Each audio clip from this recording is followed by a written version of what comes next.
வணக்கம். நான் சிஐடி சகுந்தலா பேசுகிறேன். ஜூன் 8 அன்னைக்கு புகையிலை ஒழிப்புக்காக விழிப்புணர்வு ஓட்டம் பண்ணுறாங்க. அதிலெல்லாம் முடிஞ்ச அளவுக்கு நீங்கள் கலந்துக்கோங்க. மானிட பிறவியாக பிறக்கிறதே புண்ணியம் பண்ணியிருக்கணும். அதுலேயும் கூன் குருடு ஊமை செவிடாக பிறக்காமல் இருக்கிறது அதை விட புண்ணியம் பண்ணியிருக்கணும். அப்படி இருக்கும்போது நம்ம மானிட ஜென்மமாக நல்லபடியாக பிறந்திருக்கோம். இதில் நமக்கு இந்த சிகரெட்டு புகையில் இந்த கெட்ட பழக்கம் எதுக்குங்க? கடவுள் நமக்கு அழகான முகத்தையும் உடம்பையும் கொடுத்துருக்காரு. இதை இந்த சிகரெட்டுனாலேயும் புகையில் குடித்து வீணாக நம்மளை நாமளே நம்ம கெடுத்துக்கிட்டு கேன்சரு, வாய் பொங்கி போயிடுறது, கண் பொங்கி போயிடுறது, காது கேட்காம போகிறது, இதெல்லாம் எதுக்குங்க?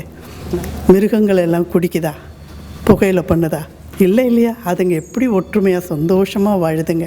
அந்த மாதிரி இந்த மானிட பிறவியை நம்ம ஒரு பெரிய வரப்பிரசாதமாக எடுத்துக்கிட்டு நம்ம உடம்பை நம்ம பாதுகாத்துக்கணும்னு உங்களை தாழ்மையாக கேட்டுக்கிறேன்.